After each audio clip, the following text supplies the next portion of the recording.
Mister আলু, বর্তমানে দাম আমার আঙ্গুর ফুলা কলা গাছ। তাই সংবিধান অনুযায়ী আমি এখন এই কাঁচা বাজারের নতুন রাজা। জয় মহারাজের জয়, জয় দেশি আলুর জয়। ওই ওইসে ওইসে ওইসে থাম থাম। রাজা হইয়া ভালোই লাগতাছে। জানি না কতদিন রাজা থাকতে পারুম। বাজারের যে অবস্থা, কখন যে কার দাম বাইরা হুট করে রাজা হয়ে যায় কখন যায় না। তাই যতদিন রাজা আছি রাজত্ব উপভোগ করতেইব। মন্ত্রী, জি হুজুর। আমার পাউডার মেজমেজ করতেছে, আহো একটু পাউডার টিপে দাও। হুজুর ভুলে যাইন না, কয়দিন আগে কিন্তু আমিও রাজা ছিলাম, এখন আমার দাম কমে গেছে তাই মন্ত্রী হইছি। তাই সাবেক রাজারে সম্মান দিয়া কথা কইবেন। ওরে বাবা, আসসালামু আলাইকুম। ই আর কি করেন না, আপনার কয়টা দাম বাইরে রাজা হইছেন? আসছিলেন তো 20 টাকা কেজি, হুট করে 400 টাকা কেজি হইয়ে রাজা হইছেন। আর আমি কেমনে রাজা হইছিলাম জানেন? আমার কেজি তো 1200 টাকা পর্যন্ত উঠে গেছিল।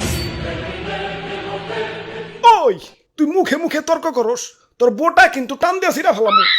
ওই তোর বোটার কোনো প্রয়োজনীয়তা আছে? তুই এটা নিয়ে ঘুরস কা? হ্যাঁ, কেউ যদি 1.5 কেজি মরিচ কিনে 1 কেজি তো তোর বুটাই পায়। আমার রাজ্যের নিরীহ মানুষে তুই ঠকাস। ওই ওরে আমার রাজ্যের বাইরে ফেলে দেয়। যত বড় সাইজ না তত বড় কথা। হুজুর রাগ করেন না, জানেনই তো ছোট মরিচের জাল বেশি, মাফ করে দেন এবারকার মতো। আচ্ছা যা, তুই কই সোচ দেখে মাফ করে দিলাম।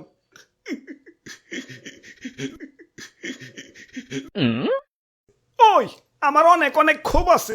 আমার দাম যখন স্বাভাবিক আসিল, মানুষ আমার দাম দেয় নাই। যাতা তরকারির সাথে আমার রানছে। ডিম রানবো, আলু দাও। সিম রানবো, আলু দাও। ঘরে তরকারি নাই, আলু ভর্তা বানাও। একটু ইজ্জত ছিল না। গরুর মাংসের সাথে আমার রানলে তাও নিজের একটু বড় বড় মনে হইতো। কিন্তু একদল লোক আবার সেই মাংস থেকে আলু মালু সাইটে রেখে বাইসা বাইসা খালি মাংস খাইতো। এখন আমার সস্তা মনে করস ভালো কথা, এভাবে সাজিয়ে গুছিয়ে গরুর মাংসের সামনে আমার অপমান করার মানেটা কি? আমার কি কোনো আত্মসম্মান বোধ নাই? এখন দাম বাইরা রাজা হইছি, কিন্তু অতীত ভুলা যায় নাই। প্রতিশোধের লেলিহান অগ্নিশিখা এই রক্তে প্রবাহিত। যারা আমার দুঃসময়ে মাংসের তরকারি থেকে বাচ্চা বাচ্চা মারে সরিয়ে রাখছে, আমার অপমান করছে, ওদের আমি কাছে পাইলে ইস কি যে করমু, ওদের আমি শুলে জানাবো। চুপ, এত কথা কিসের? এটা কাঁচা বাজার, মাছের বাজার না। এমনিতেই সকাল থেকে কাস্টমার পাইতেছি না। ওরে বাপুরে, এক কাস্টমার আইসা পড়ছি। এ দেও এক পা কাঁচা মরিচ দেও। খারাও কাঁচা মরিচ দিবে, মাগার বুটা ফালিয়ে। কিরে এমন হাসতাছে কেঠায়? ওই স্বাগতম আমার রাজ্যে, তোমাগো স্বাগতম। ওরে বাপুরে, আলু দি কথা কয়। তোমার রাজ্য? তোমার রাজ্য মানে? হ, এই কাঁচা বাজারই আমার রাজ্য, আর এই রাজ্যের রাজা আমি। হ্যাঁ, আর কয়দিন আগে আমি রাজা ছিলাম। আর তার আগে আমি রাজা ছিলাম। ওরে বাপুরে, এটা তুমি কান্দো কেন? আর পিয়াজ যাত্রাই কেমন জানি। কাটাকুটির সময় কেউ আর হাসি মুখে কাটতে পারে না। কাজের বেটি থেকে জমিদারের বেটি সবাই আমার চোখের পানি ফেলতে ফেলতে কাটে। আমি আমার মায়া মানুষের কান্না সহ্য করতে পারি না। আহারে কি কষ্ট।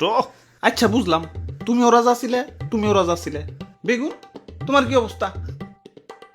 আমি তো সব সময় রাজা, বুঝলে বুঝপাতা, না বুঝলে তেজপাতা। আচ্ছা যাই হোক, আমাকে 2 কেজি আলু দাও। আলুর দাম কিন্তু বাইরে গেছে। 1 কেজি চাচা 400 টাকা। 1 কেজি 400, তাহলে 2 কেজি। ওরে বাপুরে, আলু নেওয়া যাইব না। আলুর পরিবর্তে অন্য কিছু নেও। আলুর পরিবর্তে কি নেওয়া যায়? দাদু, আজকে একজনের বহুত মিস করবার লাগছি। মাংসের পরিবর্তে এখন কাঁঠাল, মিষ্টি কুমড়া দিয়েও বেগুনি বানানো যায়। পেঁয়াজ ছাড়াও কিন্তু রান্না হয়। কোনো কিছুর দাম বাড়লে আপা ঠিক কোনো না কোনো অল্টারনেটিভ কিছু খুঁজে দিত। তোমরা আপারে তো থাকতে দিলা না। এখন খাও, বাধ্য হইয়া দামি জিনিসে খাও, স্বার্থপর বাঙালি। ইয়া তাইলে আর কি, দেও আমাকে 150 গ্রাম আলু দেও। হ দাও, বড় বড়টা পয়সা দিও। আরে তোমার দাঁতে কি হইছে? দাঁত খোঁচাইতাছো কে? আর কইও না, সকালে আলু দিয়ে মাংস রানছে তো, তাই দাঁতে মাংস এখনো বাইজা রয়েছে। ওই দাঁতে কি খালি মাংসই বাচ্ছে, আলু বাজে নাই? আমি তো আলু খাই নাই, খালি মাংস খাইছি। বাইসা বাইসা আলু গিলা সাইডে রাখছি। আমি তো আলু খাই নাই, খালি মাংস খাইছি। বাইসা বাইসা আলু গিলা সাইডে রাখছি। প্রতিশোধ আক্রমণ।